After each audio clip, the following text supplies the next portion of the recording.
incredibile come la mente umana sia capace di creare opere d'arte utilizzando i più disparati materiali, a volte davvero macabri ed insoliti. Omeri, tibie, teschi e femori umani adoperati ad arte sono divenuti in passato la materia plastica con cui vari luoghi del mondo sono stati ornati, creando un'atmosfera che sfida la vita e la morte.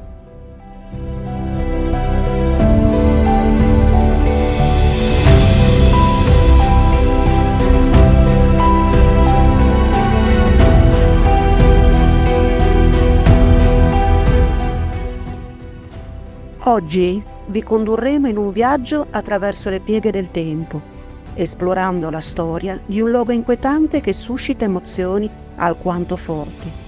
Benvenuti a Sedlec, dove il macabro e il mistero si fondono in un eterno abbraccio.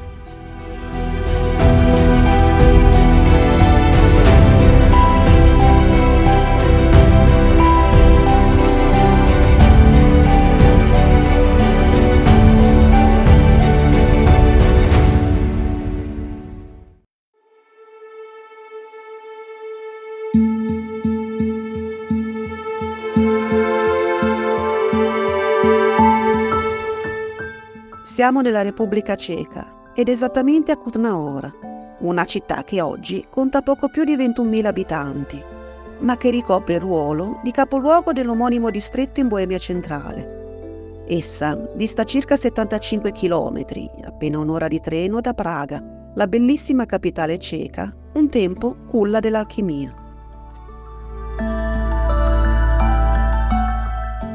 Kutná Hora vanta un glorioso passato e tra 1290 e 1620 ricoprì il ruolo di capitale finanziaria del Regno di Boemia. Fu proprio qui che, nel 1290, furono trovati i primi giacimenti d'argento che fecero la sua fortuna.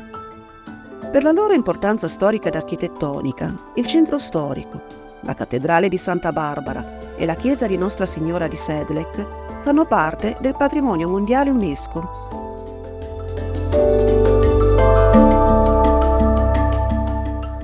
Ma la nostra meta si trova esattamente ad 1,5 chilometri dal centro storico, presso la frazione di Sedlec. Si tratta della piccola chiesa cimiteriale di Ognisanti.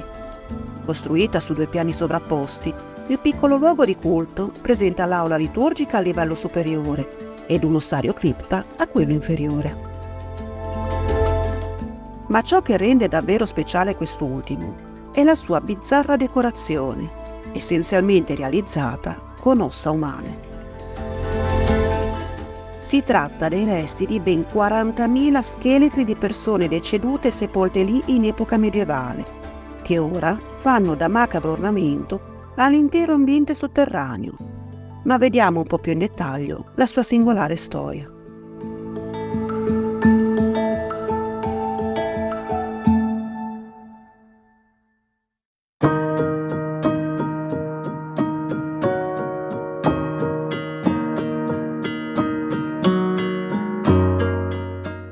Nel 1142, nell'area in cui sorge la chiesetta di Ognisanti, venne fondato un monastero cistercense. Secondo una leggenda locale, il secolo successivo il re Otakar II di Boemia inviò l'abate Enrico a Gerusalemme per fini diplomatici. Al suo ritorno, il religioso portò con sé un po' di terra del Golgota e pensò di spargere sul sepolcreto del monastero. Era l'anno 1278.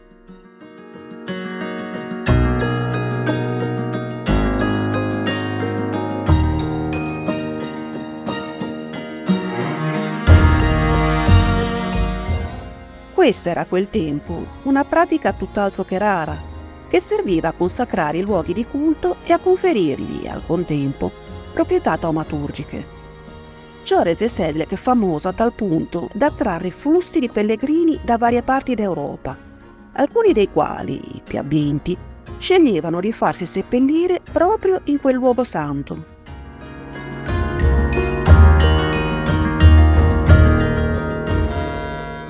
Ma durante le esiziali epidemie di peste del 300 si rese necessario procedere con dei lavori di ampliamento del cimitero per accogliere ben 30.000 salme, mentre nel secolo successivo divenne luogo di sepoltura per altri 10.000 morti provocati dalle guerre religiose contro gli Ussiti. Questi ultimi espugnarono Kutnaor e Sedlec nel 1421, provocando danni ingenti, diedero alle fiamme la cattedrale e il monastero e devastarono l'intera zona cimiteriale.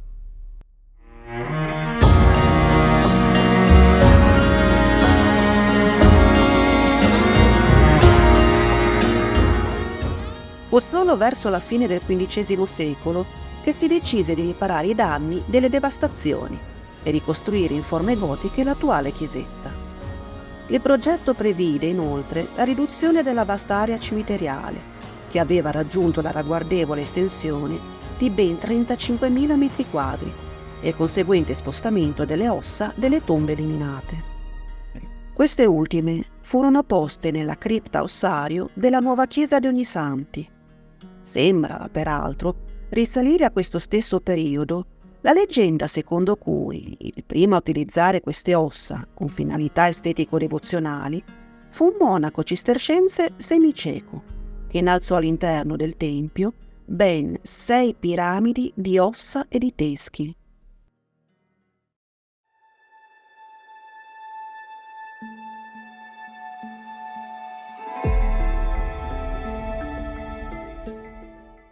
Secondo la tradizione locale, tale lavoro, finito dopo il 1511, valse al religioso la miracolosa remissione della grave patologia oftalmica che lo attanagliava da anni.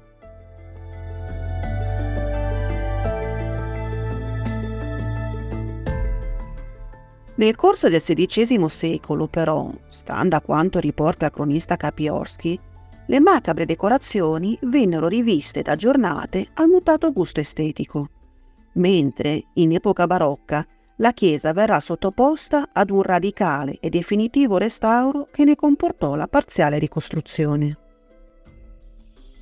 Tra il 1703 e il 1710, il piccolo tempio fu modernato secondo lo stile barocco ceco dall'architetto di origini italiane Giovanni Biagio Santini. Quest'ultimo viene considerato fautore dei concetti base delle decorazioni scheletriche barocche e del principio di pietà barocca.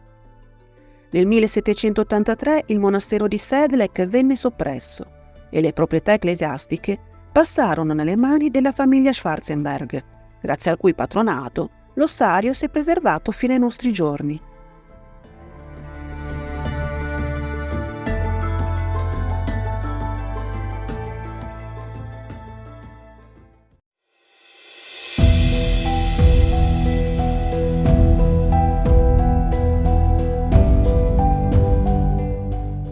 Le decorazioni barocche dell'ossario vennero restaurate ed estese da František Rindt, un incisore del legno al servizio del duca di Schwarzenberg, che ne curò la sistemazione definitiva nel 1870. Si trattò di un minuzioso e paziente lavoro a ricordo del quale l'artista lasciò il suo nome e l'anno di realizzazione.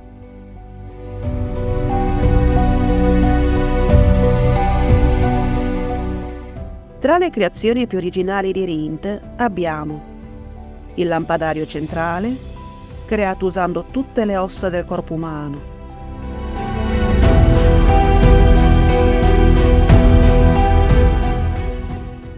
i candelabri posti al lato dell'altare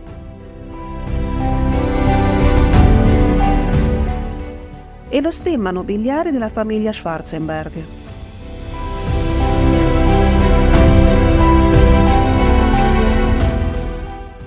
Tutte le ossa usate da Rindt per i suoi lavori furono all'epoca scrupolosamente disinfettate e sbiancate, cosa quest'ultima che spiega il loro spettrale biancore.